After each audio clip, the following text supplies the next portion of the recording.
I'm really grateful for the chance to get to know you at least for a few minutes here, and I'd love to follow up later if you're interested. So I'll just lay out quickly a few things that are going on in the world in this arena, and look forward to chatting.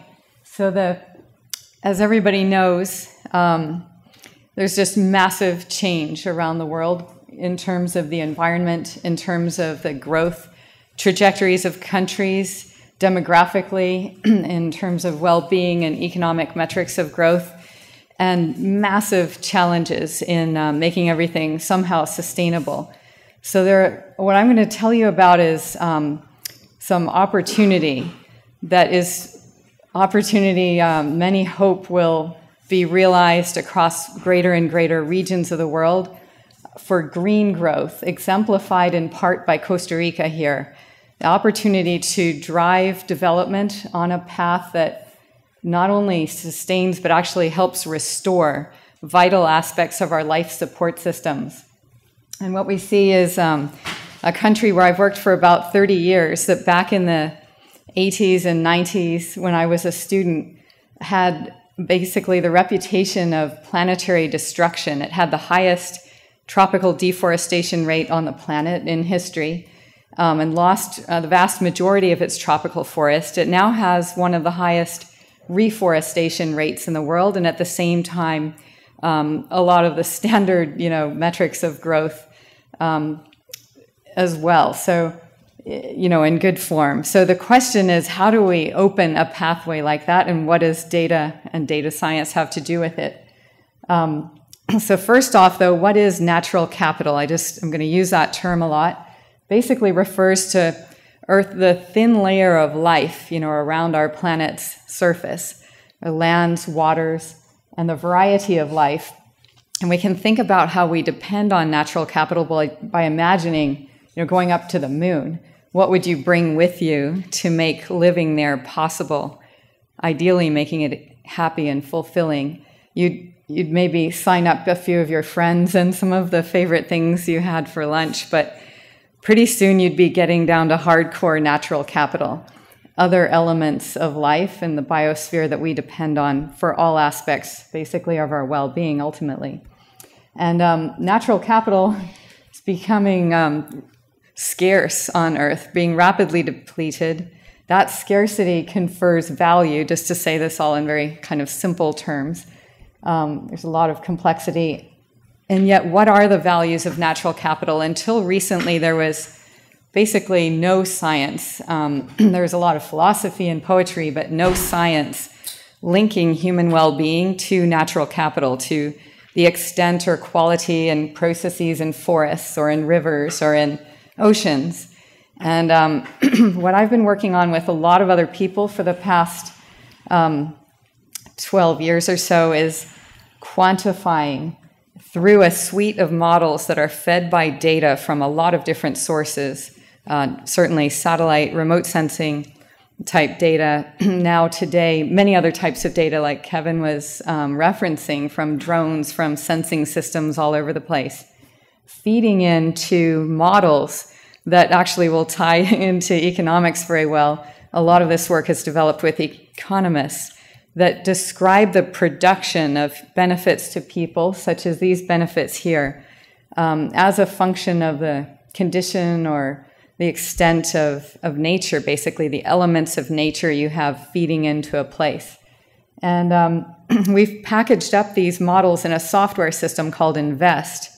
And this is now used in most parts of the world. In many places, not very much. In some places, for sweeping policy change that's underway now. And I'll just tell you about a couple of bright spots in this arena to get your mind going. So we're working all over the planet. We have engagements in about 60 countries directly. And we work with a lot of implementing partners, about 300 all over the world. And they're in some kind of high leverage demonstrations where we're trying to drive change in awareness and then actually in practice, in policy, finance, and management, bringing values of nature in. I'll just touch on innovation in Latin America and then in China.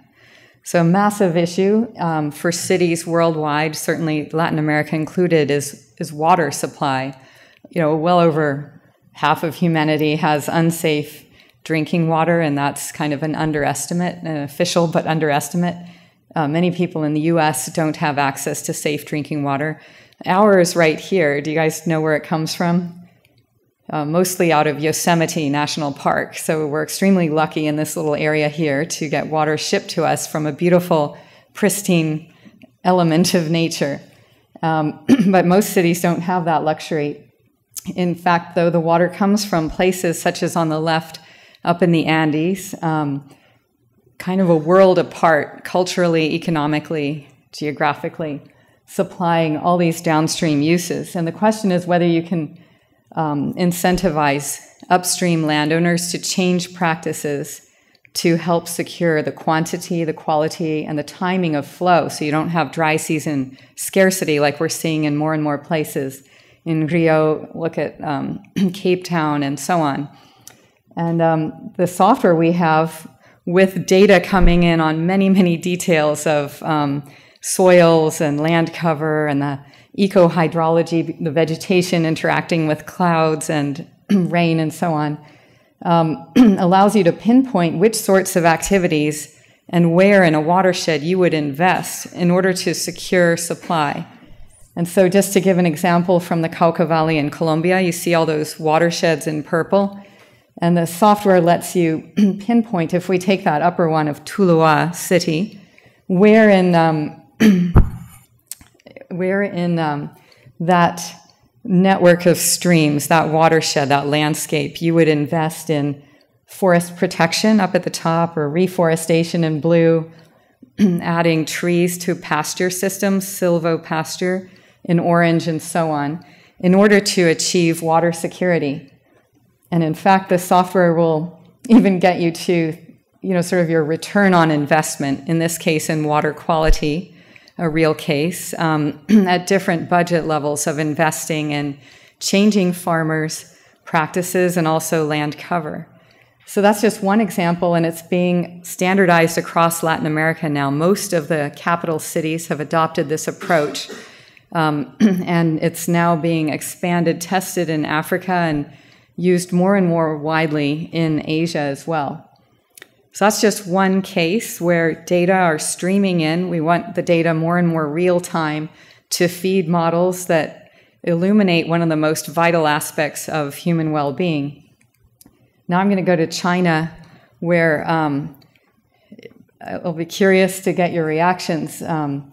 Xi Jinping has declared, this was back in 2013, that his vision was for China to become the ecological civilization of the 21st century.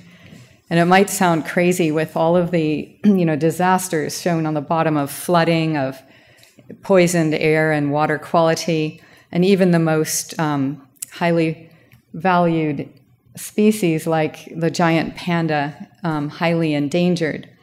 And yet, maybe because of coming into such crisis, the country is adopting all of the approaches I'm describing, has co-developed them, and answering questions such as these, where and how much nature should we protect?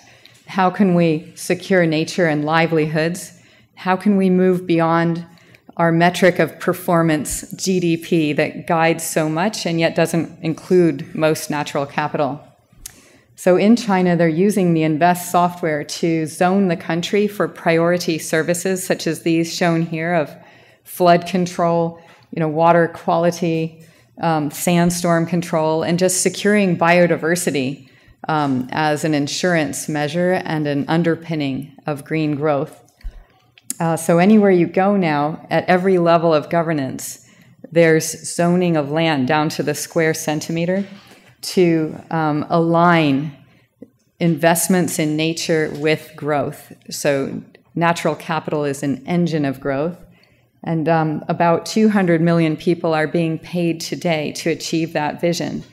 There's a whole new finance system being developed to improve these payments, a system of green finance, and it's supported to get to the third question, how do we move beyond GDP alone as our metric, Xi Jinping has called for this new metric, gross ecosystem product. So together here with a bunch of economists in quite a lot of countries, we've been developing this metric that depends on data streams coming in from all over.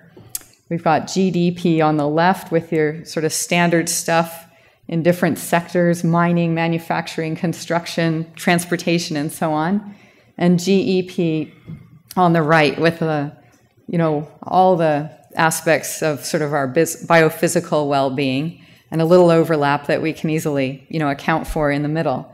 And it relies on data coming in, going into a system of accounts, natural capital accounts, converting those stocks of natural capital, amount of forest, wetland, grassland, coastal, seagrass beds, and all that kind of stuff into valued sort of ecosystem goods and services, and then feeding that into new policies that are being set up to evaluate performance of different regions of the country, of the leaders governing those regions, whether it's a county or on up to a province, and then informing the financial compensation, how much Beijing should pay the regions that supply its water and supply its sandstorm control and supply, its security from climate risks, things like that.